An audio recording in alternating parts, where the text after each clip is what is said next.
puntahan naman po natin yung pagtatanong ninyo kanina dito sa isang resource person, si Lawrence Lubiano. Siya po yung presidente nung I think isa dun sa kabilang sa top 15 na contractors na nakakuha ng limpak-limpak na flood control projects na binanggit ni President Marcos ngayon. Okay. Pag-usapan po natin yung kanyang admission no. Unang-una, gaano po ba ka-importante yung kanyang mga inamin kanina sa pagtatanong ninyo? Well, sa tingin ko, dapat malaman ng publiko itong mga bagay na ito. Nakita kasi namin sa mismong website yung isumbong kay Pangulo that between 2022 to 2025, he had more or less, his company, I mean Centerways, had more or less 83 government awarded contracts. And I would say 90 to 95% of those projects were flood related. So merong rehabilitation ng flood, may dredging, may seawall, but basically they would revolve around those kinds of projects.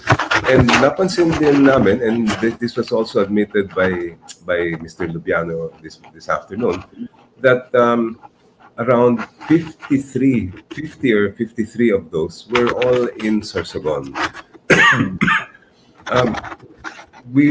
When we looked at the data, it would appear that prior to 2022, kakaunti lang talaga yung nakuha niyang mga government projects based on what I were able to see doon sa website.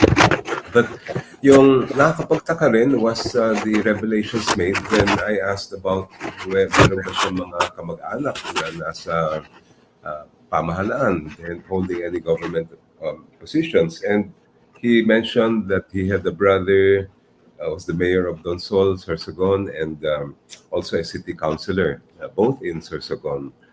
And that raises a lot of questions because aside from the fact that he also admitted to making a donation, sabi niya personal daw yun to Senator Chis Escudero, it raises a lot of questions about how, is it just a mere coincidence na nakakuha siya ng ganun karaming mga award at lalong-lalo na sa Sorsogon, given these other facts that were admitted in the hearing this afternoon. Tumbukin ko na po, no? Hindi po ba ito clear case of conflict of interest on the part of Senate President Chis Escudero? The fact na yung kanyang top campaign contributor, ang inamin ay 30 million pesos na contribution, galing dito kay Lawrence Lubiano, presidente ng Centerways Construction and Development Incorporated. At ito, base nga po sa datos na rin, no? Dun sa website, 53 ang flood control projects sa Sorsogon between 2022 and 2024. Again, hindi po ba ito maliwanag na conflict of interest? In fact, ang alam ko dyan ay nung humarap sa Kongreso ang COMELEC the other day, I think it was 2 days ago, I understand that they are already looking into this and that they have already begun an investigation into this. Ngayon, it remains to be seen kung papasabay yung sinabi kanina ni Mr. Lubiano na yun ay personal lang daw na contribution niya. But for me, this really raises legitimate concerns about whether there was undue advantage taken of and hindi ba tama ba na nagkakaroon tayo ng ganito? I don't think that this is conducive to what we all would call good governance.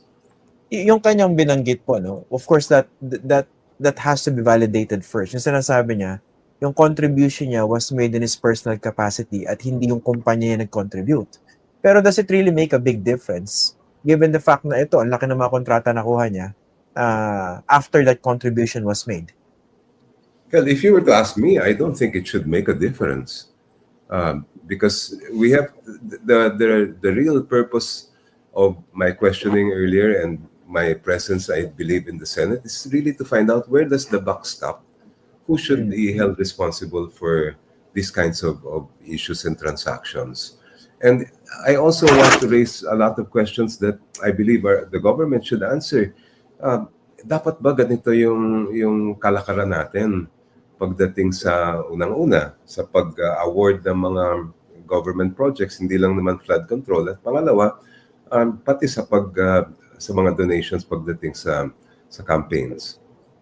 Yun nga, ito, may nag-raise dito na nanonood sa atin no? Saan ba galing yung personal money ni Lawrence Lubiano in the first place? Hindi ba kumita rin siya sa kumpanya? Basically. So, I mean, hindi ba tayo naglolokohan dito when it comes to the source of the contribution? At hindi maliit na halaga po yun. 30 million, hindi po ba? That's true. In fact, I was observing as well the testimony of Mr. Henry Alcantara na sinasabi niya, in effect, ay pinapasa niya yung blame sa mga tauhan niya. But I don't think that's the kind of justification that is acceptable, especially for someone holding his position. Yung kanina mukhang palusot po no. Going back dito kay Lawrence Lubiano, does it also raise issues or questions? Yung sinabi niya, 'di ba tinanong niyo po kanina, sino-sino ba yung kanyang binigyan ng campaign contribution? And if I'm not mistaken, ang sinabi niya, si Senator Cheese lang. Tama po ba? Yun din ang pagkarinig ko, yes. Yun nga. So, ano yung mga pwede nating ma-deduce out of that? Sa dinami-dami ng kandidato, dito siya nag-donate lang. Of course, karapatan niya yun. Pero again, may mga kontratang nakuha after that Yun nga yung nakakapagtaka. At yun dapat yung if maging focus ng ating pamahalaan in terms of, is this the right way of conducting ourselves as government officials? Pero from your perspective po, what would be the right way to actually do this investigation? Para talagang matumbok yung mga dapat matumbok at mapanagot yung lahat ng mga dapat mapanagot. Walang sinisino. You know, in other jurisdictions, for cases like this where members of a legislature may be somehow implicated, they have a procedure for appointing an independent counsel. For example, sa United States, maraming beses na nangyari yan. At nakita natin, sa tingin ko, yan ang isang paraan na dapat pag-aralan natin, because that would ensure an independent body conducting the investigation. Doesn't have to be just one person. It could be, for example, a panel of 3 or 5 of respected people, maybe retired members of the bar or the courts and others, who will really look into this without any color of politics involved. Determine the facts and let the chips fall where they may. That's the kind of investigations that we hardly see in our country, but what we really, really need today. Would you prefer yung binabanggit ni President Marcos na independent commission to do this investigation?